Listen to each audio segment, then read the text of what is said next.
Olá pessoal, sejam muito bem-vindas, sejam muito bem-vindos.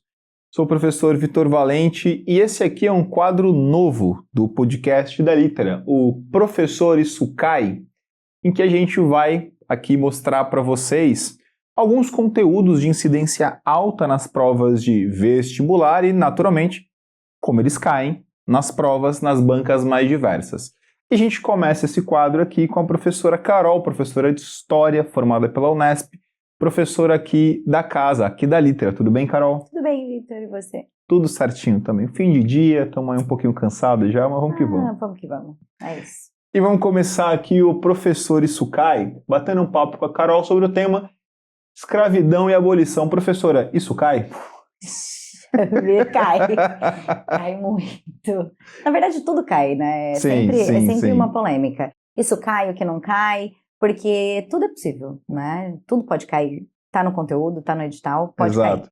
Agora, a gente sabe que tem alguns assuntos que são mais recorrentes, que são mais queridos de algumas bancas, então aí a gente fica arriscando, falando, olha, isso cai mais, isso cai menos, ou isso cai mesmo. Sim. E tal. E aí, pessoal, para você só se ambientar, a gente vai sempre olhar para 4 bancas aí em especial. A banca do Enem, as bancas da FUVEST, da Unicamp e a VUNESP. Vamos ver como é que esses assuntos aparecem nessas 4 bancas, belezinha? Então, vamos começar a parada. Carol, queria para a gente poder começar esse papo para você explicar para a gente, de maneira breve, e contextualizar como foi o processo de escravização, como ele se deu aqui no nosso país e qual foi o papel do tráfico transatlântico nessa parada. Conta aí pra gente, Carol. Eu acho que a primeira coisa que é importante que a gente se lembre é que vários povos, em diversos momentos da história, realizaram relações escravistas.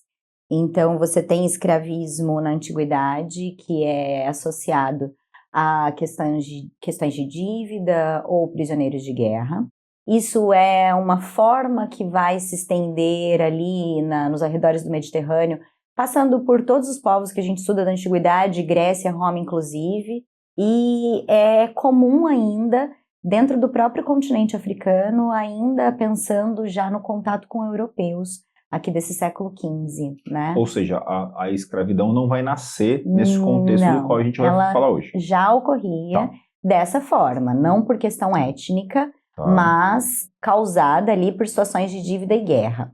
E ela também ocorria entre alguns povos que são nativos do continente americano. Então, em regiões onde você tem incidência do Império Azteca, né, do Império Inca, dos territórios das civilizações que se sustentaram durante muito tempo no continente americano, que são grandes civilizações, elas também experienciaram questões escravistas, situações escravistas, ou ainda uma servidão obrigatória, forçada, que é outra forma de trabalho compulsório.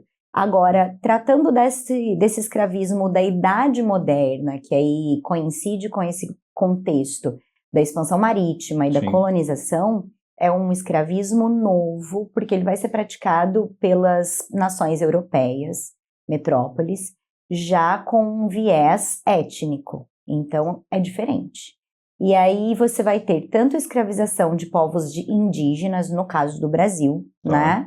E daí, pensando nas nossas bancas, é importante pensar que tanto indígenas quanto africanos foram escravizados em período simultâneo, em quantidades diferentes, mas ocorre. E o escravismo ele vai ser mantido em grande parte nas regiões de domínio português por conta do comércio ser tão lucrativo. Esse é um dos fatores que sustenta essa prática durante tantos séculos. Era uma modalidade, de fato, de comércio. Exatamente. Que gerava muito dinheiro. Além, é lógico, da utilização da mão de obra para geração de riqueza em diversas circunstâncias, o próprio comércio sustenta essa prática. E aí existe uma concordância na historiografia hoje que aponta para esse ser um dos fatores preponderantes, assim, predominantes para essa manutenção tão longa. E aí, quando a gente fala dessa escravidão, ela já é étnica, né, como eu coloquei, ela vai ficar principalmente voltada para as colônias americanas, na América. Tem escravos que são colocados para trabalhar no continente europeu, mas numa incidência muito menor, tá? exceto regiões ali que são banhadas pelo Mediterrâneo, então você tem incidência ainda de escravos ou semi-escravos na região de cidades italianas próximas ao Mediterrâneo, mas aí é uma circunstância ligada à Idade Medieval. Tá. Agora, ligada ao contexto colonial português, que é o que nos interessa hoje, que é o assunto mais recorrente nas nossas provas, é uma colonização da Idade Moderna aqui voltada para a América e que gera um desequilíbrio nessas relações que já existiam no continente africano. Muito bom, Carol. Passando um pouquinho para frente, a gente bate um papo antes, assim, esse é um assunto de uma incidência bastante larga, assim, nas provas. Me parece que em especial nos últimos anos, que sempre foi um tema de incidência alta, mas uma série de questões, de assuntos novos, de pautas novas que vieram, colocaram esse tema, acho que ainda mais para cima, né, com uma relevância, inclusive puxando um pouco para a minha área em temas de texto, trazendo bastante essa questão do contexto histórico para coisas mais atuais.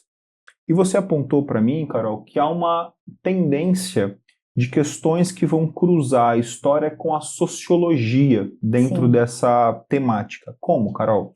Olha, a gente tem, na verdade, interdisciplinaridades diversas dentro dessa possibilidade de tema. Então, você vai ter uma fácil, que é essa da sociologia. Sim. E aí, tratando de movimentos sociais, tratando de resistência, ou tratando ainda como um grupo de minoria, né? Essa população negra, apontada ainda como minoria mesmo em número maior no Brasil. É importante ressaltar que minoria sociológica é outra coisa, né? Questão numérica, né? E aí você tem essa possibilidade fácil de interdisciplinaridade dentro dessa temática. Ainda você vai ver questões que vão abordar a partir da geografia, de densidade populacional, demográfica, distribuição, acessos a recursos econômicos, representatividade política, social e, claro, na literatura. Sim. Né? E as provas todas ou uma prova ou outra gosta mais disso? Como é que você vê essa questão? Tem essa variável que é muito importante. Quando a gente olha para o Enem, você sempre tem um texto que é extenso, que é importante no enunciado. Sim. E aí, por favor, galera, olha para o texto do Enem. O texto é soberano. De Deus, E aí você lembra que legenda também é texto, tá? Faz parte da questão, pelo amor de Deus. Sim. Tudo que está no enunciado é texto. E aí isso vai ser uma forma muito importante porque ele possibilita uma interpretação daquilo que é dado. Isso é a cara do Enem, né? Sim. Então, seja texto escrito... Questões de texto e imagem, Isso, né? imagem, gráfico. Aí as questões de geografia ou sociologia trazem mais esse formato de gráficos, ou gráfico pizza, gráfico, né, de várias formas. E tabelas também que te dão informações sobre isso. Agora, tabela é uma coisa que a FUVEST gosta. Tá. Já que eu citei tabela aqui, me atropelei, a FUVEST ama te apresentar uma tabela e falar, analise os dados. Tá. Relaciona a essa questão social. Então, isso é importante. Acho importante a gente olhar para isso, né, para o aluno que está aqui ouvindo a gente, né, assistindo a gente. Então, não basta só que esse aluno saiba o conteúdo. É importante o treinamento de uma habilidade, de leitura de gráfico, de tabela, de texto imagético. Isso também faz parte. Sem dúvida. E aí, o que acontece é que, assim, por exemplo, hoje, pensando as bancas que a gente está olhando, né, onde a gente se debruça mais, o Enem ele vai te trazer possibilidade de interpretação com um perfil de discussão muito mais acessível e menos conteudistas, que são questões do Enem, enquanto a FUVEST ela vai te pedir um arcabouço de conceitos prévios que são muito importantes, mas sempre te apresentando também alguma questão para relacionar ou ler nesses dados que são apresentados. A VUNESP é um pouco mais conteudista, mas também é uma prova muito palatável, muito acessível, né? De leitura mais tranquila. Leitura muito fácil, um vocabulário mais acessível. Agora, a Unicamp, ela tem um perfil um pouco diferente. Qual? A Unicamp, ela cada vez menos quer um aluno conteudista. Ela quer saber se o aluno é capaz de ler e interpretar não só aquilo que lhe é dado, mas o mundo em que o nosso candidato está inserido. E aí, justamente de encontro com o que você acabou de colocar, esse é um tema, a questão escravista, é um tema que sempre foi recorrente em provas, cada vez mais a gente traz essa discussão para ganhar muito mais luz justamente por serem demandas que ainda perduram, persistem. É a atualidade então do é tema. extremamente atual. Aí a Unicamp, ela quer esse candidato. Sim. Ela quer esse indivíduo que é capaz de entender que ele está num contexto, que isso precisa ser discutido, como, quando e por quê. Dentro né? de uma construção de contexto histórico, até nisso que você está falando, Carol, tem uma dúvida que eu tenho já há um tempão mesmo, assim. Você, como da área, acho que vai poder me ilustrar um pouquinho nisso. Esse é um tema que aparece muito nas minhas aulas, em aula de texto, redação e tal, a gente aparece bastante. O racismo brasileiro, ele é fruto da escravidão ou a escravidão é fruto do racismo? Como é que você... Ai, meu Deus do céu. Preciso pedir ajuda para várias pessoas. Meu Deus. O que acontece? Como é que você olha para isso? Existem algumas formas de te responder isso. Eu vou te responder de uma forma mais básica. Tá. Pensando que a escravidão no Brasil, e Brasil é fruto de uma relação colonial, tá? Sim. Não existe Brasil sem colonização, Sim. certo? Isso que a gente entende de Brasil, pelo menos. Ela é fruto, a escravização, ela é fruto de uma visão etnocêntrica, eurocêntrica, portanto racista. Tá? É óbvio que isso vai ganhar outras cores, outras nuances, conforme você tem a expansão do ciclo colonial e a permanência disso, certo? Então, discutir a origem do racismo, eu acho que talvez seja algo pequeno, pensando sobre a sua perpetuação. Tá? Agora, de fato, existe essa visão da manutenção de uma escravidão ligada ao viés étnico. Isso é o que vem do nosso colonizador europeu, certo? Além disso, isso era reforçado, lógico, por viés cultural, religioso, né? Sim. Dá pra gente pensar também sobre o quanto a gente vê essa relação racista perdurar, persistir, e daí somos primeiro escravocratas e depois racistas. Porque daí o privilégio de poder ser dono de alimenta isso. Então, como eu disse, dá para você responder essa questão olhando de lugares diferentes. Interessante, muito bacana. Indo para o nosso próximo tópico, se o controle me deixou, tá? Quando a gente olha hoje, Carol, para a questão escravista, naturalmente me parece, compreensivelmente me parece, um protagonismo de um olhar sobre a questão da escravidão negra. Acho que muito em função da relevância dos movimentos negros que nós temos, né, de uma série de avanços sociais e políticos nos últimos tempos. Mas a questão dos povos originários também tem que ser olhada para isso. As provas estão olhando para essa questão como, Carol? Eu tenho visto mais questões que retomam o fato da população indígena, da população originária também ter sido escravizada. Legal. E isso é importante de ser lembrado, porque acontece também desde o início do processo colonial. Sim. Então, mesmo antes do crescimento desse tráfico transatlântico de mão de obra escravizada, você já tinha prática de escravização de indígenas. Então, isso é importante de ser observado, só que a relação com o indígena ela é diferente. Eu ia te perguntar isso, o que tem em comum e o que muda? Tem alguns elementos que têm que ser colocados sobre isso. Primeiro que a escravização do indígena, ela tem elementos associados ao entendimento de vida e relação com o trabalho.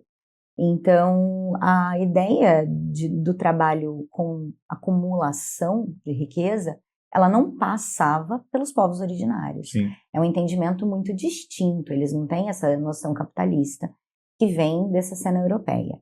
Ainda você tem autores que vão apontar para uma diferença de técnicas agrárias, agrícolas, né? Então, daí a população negra, ela traz conhecimento e agrega esse conhecimento, inevitavelmente, na construção das nossas lavouras de cana e de diversos outros setores. Enquanto a população indígena tem um trato com a lavoura também distinto. Eu não preciso produzir em larga escala, eu preciso produzir em alguma harmonia com demandas, entende? Então é diferente. E, claro, as fugas são muito mais fáceis, né? Então, a população indígena, quando fugia no território, Pelo conhecimento mesmo do espaço. Óbvio, ela é o território, né? Sim, então exato. essa conexão é muito diferente, e aí a fuga para a população negra, ela é muito mais dificultosa.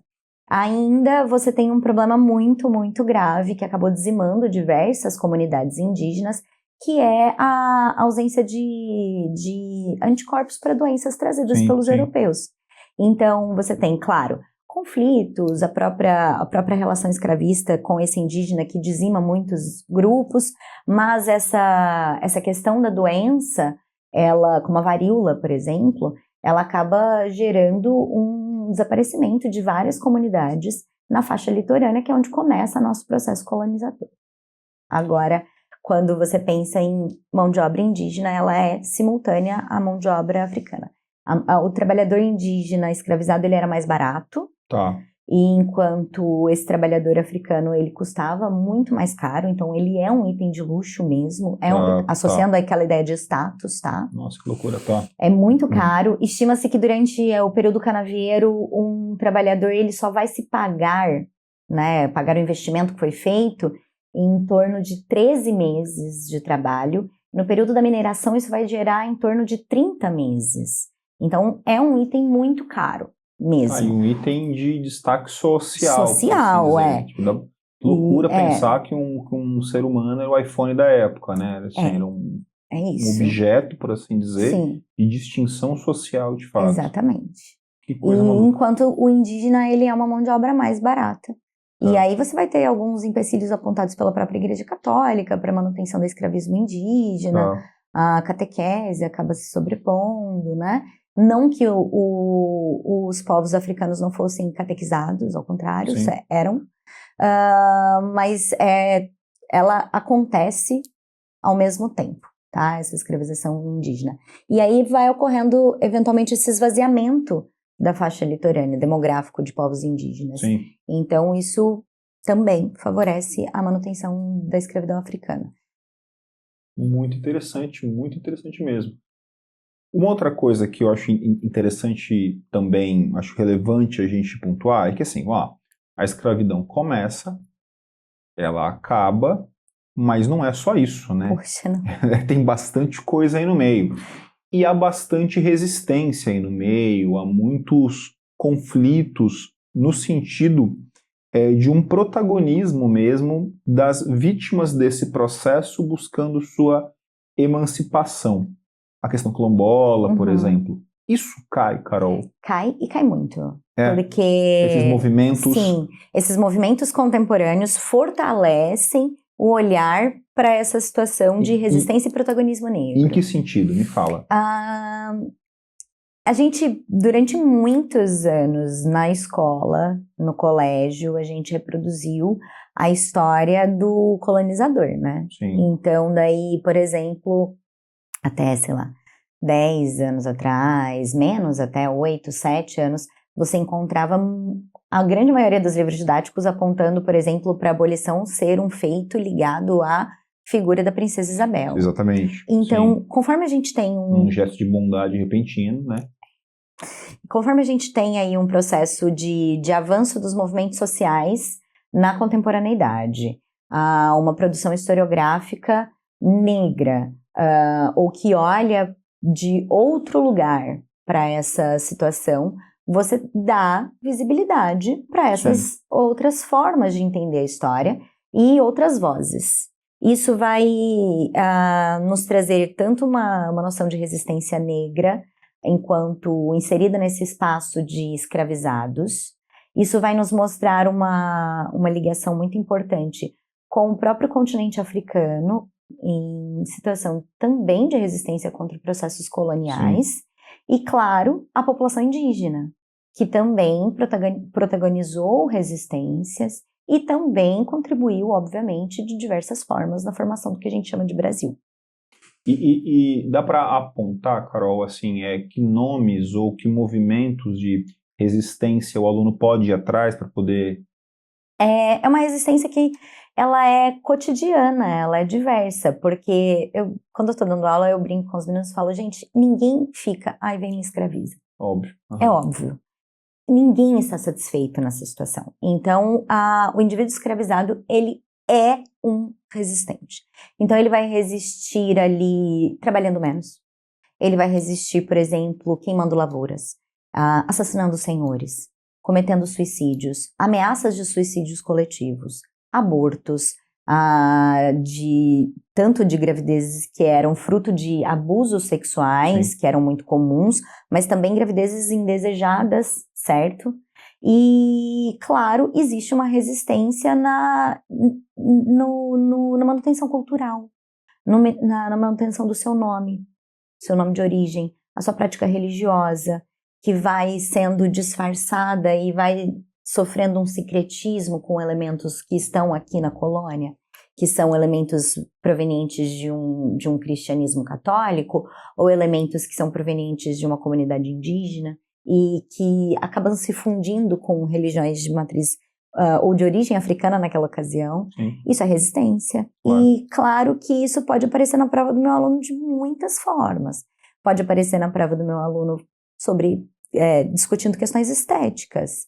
O cabelo afro, a trança, o turbante, a valorização dessa estética, essa discussão sobre o padrão de beleza, né? Isso pode aparecer tanto numa questão de sociologia quanto numa questão de história. E o Enem não tem uma questão só de história. O Enem ele vai ter uma questão de humanidade. Sim.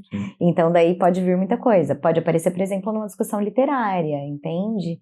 Então esse olhar com atenção para o protagonismo negro, ele traz uma possibilidade de debate em relação à questão escravista que não se resume mais àquela lógica do escravizado e o escravizador. Então, como que essa população atuava? Como ela era vista? Você tem mão de obra especializada entre a população negra escravizada, você tem escravos de ganho, você vai ter ali uma mão de obra que é importante e que tem conhecimentos que vão se agregando. Aí isso vai se refletir no nosso cotidiano, seja alimentar, musical, linguístico, e isso pode aparecer em provas com essas nuances, entende? Sim. Então, por exemplo, eu citei o Enem, mas a Unicamp gosta bastante dessa temática. Eu tenho visto bastante nos últimos anos ali em especial. E aí ela vai citar eventualmente uma comunidade quilombola ou uma liderança negra, como que isso é visto, como que isso atravessa algum assunto atual, tá? Isso é bem importante. A VUNESP, ela vai ser um pouco mais tradicional, então ela vai trazer essa questão do protagonismo negro, mas com uma abordagem mais tradicional, com menos espaço para grandes discussões. E como que ela aborda? Só para deixar um pouco mais concreto. Por exemplo, tratando de uma forma estatística ou ligada a uma questão econômica. Tá. Eu citei a tabela para a FUVEST, mas eu vou citar para a VUNESP agora. Eventualmente uma tabela que te aponte índices de pessoas negras chegando no Brasil. Tá. Estima-se, por exemplo, que em Salvador, no Brasil, de um modo geral, a gente tem recebido 5 milhões de pessoas negras no período escravocrata. E aí, como que isso afeta a formação do Brasil? Por que você tem um fluxo que muda da região de Salvador para o Sudeste, para o Rio de Janeiro? Isso está ligado a uma mudança de ciclo econômico. Eu tenho o desenvolvimento da mineração em detrimento da cana-de-açúcar, tá? Então, esse tipo de debate pode aparecer e, claro, trazendo também uma discussão em torno da cultura das Gerais. Então, tudo isso vai pingando. Legal. Com muitas caras. E para você, vestibulando nesse papo sobre nesse tópico do qual a gente está falando, eu vou te deixar de cabeça aqui 3 indicações legais para você. São 2 canções e um jabá próprio aqui da Litera aqui, beleza? Tá? Indico para você 2 canções, uma delas a primeira é do Gilberto Gil, de Bob Dylan, Bob Marley, um samba provocação, que vai tratar dessas questões, um samba muito legal do Gil, uma letra belíssima. E um recente samba enredo da Mangueira, o Cantiga ou Canção, eu vou falhar agora, Cantiga pra Ninar Gente Grande, eu acho que o nome é esse. E indico para você também, falei que ia fazer autopropaganda, a gente tá... É isso mesmo, hein? Na Mangueira, histórias pra... História pra Ninar Gente Grande, né? O samba da Mangueira. Eu sabia que esse prelúdio eu não tinha visto. E a gente está agora também com um programa novo, que é o Repertório da Semana, e o episódio 1, eu não sei quando este episódio aqui vai ao ar, O episódio 1 é sobre uma liderança quilombola bem importante do Brasil contemporâneo, que é o Antônio Bispo dos Santos, o Nego Bispo. Então, vim com essas 3 indicações para vocês aí, coisas que podem cair nas provas, nomes que estão sempre em alta. Estou falando do Gilberto Gil, da Mangueira e do Nego Bispo, beleza? Vamos para o próximo tópico aqui, Carol. E dentro dessa questão de resistência, a gente tem também uma questão dos abolicionistas, que eu lembro quando eu era moleque, era o que era mais enfatizado. Sim. O movimento de resistência eram movimentos brancos de resistência contra a questão da escravidão. Como que as provas estão equilibrando isso hoje, Carol? Os movimentos abolicionistas burgueses, brancos, eles ainda caem? Muito menos. A incidência maior está de fato no tópico anterior olhando da para a população gente. negra. Tá. E aí, dentro daquela lógica que eu citei da resistência, isso também vai se transferir aqui para esse movimento abolicionista. Então, a gente vai ver muito mais citações de pessoas pretas que se posicionavam, artigos de jornais de circulação dentro desse movimento, que era voltado para a população negra. E aí você tem vários autores que vão sendo citados, Sim. né? Você vai ter José do Patrocínio, Luiz Gama, Figuras, e ainda, que são figuras já bastante recorrentes, mas, claro, trazendo esse olhar para outras figuras desse movimento negro. E aí é importante colocar que também tem comumente uma discussão em torno de pressões internacionais Sim. pelo processo abolicionista no Brasil. Lembrando que o Brasil é o último país, né, a abolir essa prática. A gente tem essa vergonha para chamar de nossa. E aí a gente vai ter uma pressão britânica, né, inglesa, que incide alguma pressão ali no período joanino, mais tarde já na independência, né, na ocasião de reconhecimento da independência do Brasil. Aí você tem uma primeira legislação que a gente apelida de Lei para Inglês Ver, porque ela proibiu o tráfico, mas não fiscalizava. Agora, a primeira lei que realmente é considerada abolicionista é de 1850, que é Eusébio de Queiroz. E, embora você tenha diversas leis abolicionistas, eu vou ressaltar o fato de que todas elas acabam passando um pano para o escravocrata. Então, elas sempre, de um jeito ou de outro, vão ali mantendo o privilégio dessa elite ainda escravista. E voltando um pouquinho no que você comentou, Carol, você fala de uma pressão inglesa. Por quê? A economia, mercado, tá? Em que Veja sentido? bem, o trabalhador escravizado, ele não tem salário, então ele não consome. Tá. E aí, pensando que a Inglaterra é a primeira nação, a grande potência industrial do mundo, ela é uma potência isolada durante séculos, assim, você tem uma procura constante por manutenção e expansão de mercados consumidores para os seus produtos industrializados. E o trabalhador escravizado não é consumidor, nunca será.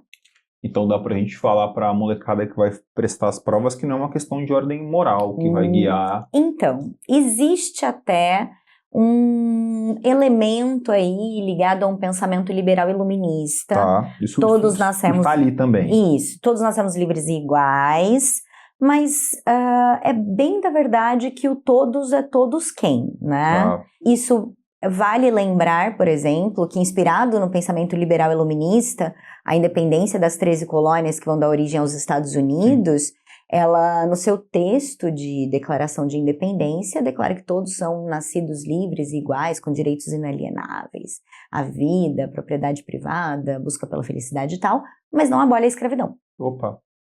Tá. Ignora esse pequeno elemento. Sim. Todos homens brancos. Ignora a participação feminina, ignora a população indígena e, claro, ignora a questão escravocrata. Então, esse elemento do iluminismo, ele perpassa esse movimento anti-escravocrata. Sim. Mas existe um teor econômico muito maior, tá? E aí, quando a gente olha para esse movimento associado ao Brasil, eu citei um protagonismo branco que se manteve, né, na história durante muito tempo. Sim. É importante ressaltar que isso vai vir nas provas, claro, valorizando esse viés da população negra. E ainda, eu vejo questões com bastante frequência que abordam a forma como a nossa abolição se consolida, e o quanto e como isso vai refletir na contemporaneidade. Tá. Porque se você for ali olhar direto para a Lei Áurea, ela não é uma legislação tão relevante naquela circunstância e, pelo amor de Deus, né, ela não é tão relevante. Relevante pelo marco simbólico. Ela é relevante, mas ela já não liberta a maioria da população negra do Brasil. Tá. Já que a maioria já era livre, entende? Mas ela não é acompanhada de políticas afirmativas ou de políticas de inclusão. É nesse ponto que eu quero entrar aí, Carol, que é esse próximo tópico da gente aqui, Isso. que é o famoso dia seguinte, né? Isso também cai? E aí o como? Cai. Como é que acontece a incidência desse pós-escravidão? Então, eu vejo eventualmente questões que vão trazer a discussão de inclusão social a partir, por exemplo, de periferias das cidades, acesso à educação, índices salariais, e aí discussão que às vezes acompanham outros debates. Então, por exemplo, eu já vi questão recentemente que aborda a diferença salarial entre homens e mulheres e entre homens pretos e brancos, mulheres também, nesse caso, pretos e brancos, esses recortes todos. Isso pode aparecer também numa questão de sociologia ou geografia, muito mais do que de história. E aí eu falo bastante para os meninos que nas provas, principalmente do Enem, a história, ela é muito mais oi, gente, eu estou sustentando o debate aqui, mas a minha questão não é de história mesmo, entendeu? Sim. Então é importante conseguir fazer essa leitura de contexto histórico. Então, pensando na Unicamp mesmo, o contexto, a capacidade de leitura e interpretação da cena que está debatida é muito importante, principalmente nas questões de segunda fase, que são discursivas. Agora, esse dia seguinte, ele é muito mais discutido numa contemporaneidade, em assuntos atuais, tá? Menos naquele contexto, mas muito na atualidade. Agora, eventualmente você vai ver uma questão ou outra que cita ali... Processo de força de favela. Às vezes dentro da República já, ou ainda trabalhadores livres, amas de leite, cuidadoras, lavadeiras, baiana com tabuleiro, citadas como trabalhadoras da cena urbana. Carioca, de Salvador e algumas cidades assim, isso vai aparecer, mas não é o principal tópico. Não é o que aparece pra caramba ali. Vem mais num assunto de atualidade. Boa, beleza. E aí, pra gente conduzir já para um fechamento desse papo, Carol, queria que você desse uma passada daquilo que você entende das diferenças de abordagem das bancas, como cada uma dessas 4 bancas que a gente falou de forma mais sintética e como que elas vão olhar para essa temática da questão escravidão, pós-escravidão, povos negros, povos originários, o que cada uma prefere e como aborda? Olha, a gente acaba falando sobre isso ao longo do processo e sempre, né? Como eu já disse, a VUNESP ela vai ser uma prova um pouco mais, de uma linguagem mais palatável, né? Um texto mais tranquilo, mais fácil de interpretar, e ela tende a uma objetividade, assim. Não é aquela prova antiquada, totalmente rígida, mas ela é uma prova mais ligada aos conteúdos. Então, há também essa questão da quantas questões de história. As bancas estaduais, elas têm uma quantidade específica de questões, então ali você tem temáticas que são recorrentes, é muito fácil de perceber isso. E aí a VUNESP, ela é mais tradicional. Mas uma prova mais acessível na linguagem do que se você compará-la com uma FUVEST. A FUVEST, ela tem nos surpreendido a cada ano. Então, assim, ela traz mais questões de interdisciplinaridade, mas ela requer um recurso leitor mais complexo, assim. Então, eu preciso de um pouco mais de repertório, de vocabulário. Fique atento às nuances das afirmativas, né, de uma para outra. A FUVEST me passa a impressão que está havendo uma crise de identidade. Né? Eu tenho essa impressão. Está mudando, mas não sabe muito bem para onde ela quer mudar. Eu vou muito para a Unicamp, ou peraí, isso é demais para mim? Ela fica, essa impressão. Eu sinto que ela está no meio do caminho também. Então, não dá para a gente falar, olha, espere isso da FUVEST esse ano. Hoje é difícil cravar. É a que menos dá para a gente cravar. Exato. A Unicamp, ela vai ser uma prova que ela parece uma mãe na primeira fase, Unicamp. Ela é de humanidades, pelo menos, gente. Ela é uma prova simpática, gostosa, colorida, só 4 alternativas, mas são 4 alternativas deste tamanho. Cada vírgula importa, né? Então, ela tem muito mais assunto social do que conteúdo seco. Tá. Ela vai contextualizar mais, trazer mais para agora. Exato, então isso é bem importante.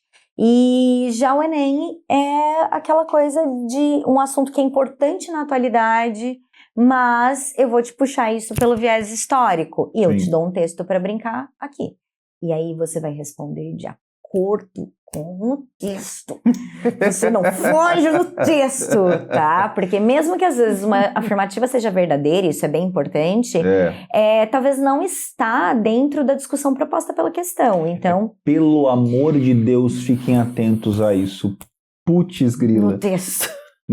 Nossa, uma fada morre a cada vez que você assinala, e tem poucas fadas no mundo por sua causa, cada vez que você assinala uma alternativa que ela é histórica, conceitualmente correta, mas não se encontra no texto, meu amigo, minha amiga... Todas as fadinhas da história estão morrendo. Todas. E aí, assim, isso é muito importante, porque você vai ter questões, por exemplo, os que vão, sei lá, abordar a questão escravista, mas eventualmente eu tô falando de um escravismo indígena no texto e tu mete uma resposta que é sobre escravidão negra. Cuidado com isso, por favor. Lembra que para Enem comando é fundamental, né? O comando colocado pela prova, o contexto colocado pela prova, qual o recorte colocado pela prova, para você não errar acertando, né? Entendendo ali de forma correta e tal. É óbvio. E aí, alguns conceitos que são trabalhados dentro disso, né? Então, a sociologia ela vai te trazer conceitos, mas aí eu vou deixar para o Carlos falar sobre isso. E na literatura eu vejo muita questão que aborda a questão negra. Sim, bastante. Então, assim, como eu disse, a história fica ali. Olha, eu tô ali, aqui, né? Eu sou um suporte. Arte também. Sim, cada vez mais. É bem isso. A história fica sendo essa caminha de baixo. Legal, bacana. Sim, tinha esquecido que tinha um último tópico aqui, tinha abandonado isso aqui e tal. Carol, e aí jogando por agora, né, de que maneira, vou até ler aqui que eu perdi o prumo, né, o estudo da escravidão e da abolição ajuda a gente a entender questões raciais e sociais do Brasil contemporâneo. Aqui eu tô jogando muito, Carol, nesse campo de cruzamento, muito pensando num tema de redação Enem, que ela vai adorar fazer isso aqui, né? Pensando principalmente nisso, eu acho que a gente já falou sobre como que a geografia às vezes vai te trazer dados, pensando nessa divisão demográfica ou questões associadas a essa organização.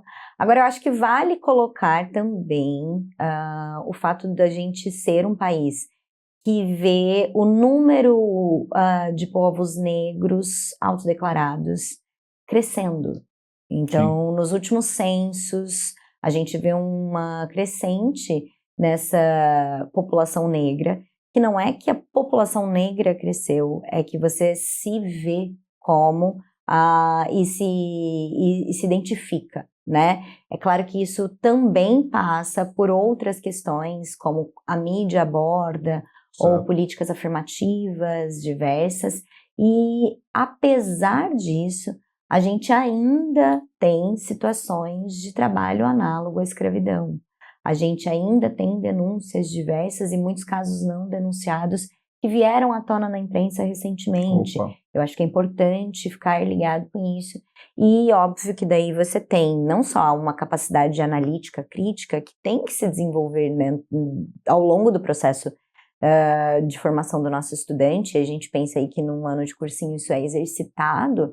É importante que eles façam a leitura do acervo que é apresentado também, pensando numa redação ou numa questão que seja discursiva, né, de segunda fase. Eu acho que esses são as principais possibilidades nesse momento. Assim. Boa. E tá aqui para você a quantidade aí de assuntos que a gente passou nesse papo de hoje para que você possa produzir uma ficha de resumo, né, orientar o seu estudo, as suas revisões finais sobre esse tema, a escravidão e a abolição tão relevante para as provas que vocês têm, de quaisquer que sejam as bancas. De fato, é um tema que cai bastante, né, Carol? É um tema que cai bastante e ele não cai só ligado à questão escravocrata, pelo amor de Deus. Ele vai cair ele pode ser apontando... esticado. Então, molecada, respondida a questão para vocês. Isso cai pra caramba. Fiquem atentos. Sim. Lembra que esse papo ele é um ponto de partida. É importante que a partir dele você Observe quais são os assuntos que a Carol tratou, que você se sente um pouco mais inseguro, insegura a revisar. Quais são aqueles que você entende que já tem um estofo um pouco mais sólido. Revise suas questões, as questões específicas da banca que você vai prestar, das bancas que você vai prestar. Revise, estude. É um momento propício para isso. Estamos pertíssimo das provas. A culpa não é nossa, somos só os mensageiros. As provas estão chegando, a gente só está avisando. Beleza, Carol? Gostou do papo, Carol? Foi ótimo. Foi bacana, né? Foi Muito ótimo. legal. Fique atento, muitas outras conversas como essa de interesse de vocês vão aparecer por aqui. Esse é só o primeiro do Professor Isso Cai, começando com a história com a professora Carol. Se você está assistindo esse vídeo, não esquece de curtir vídeo, assinar canal, ativar sininho, tudo aquilo que vocês sabem que é importante fazer.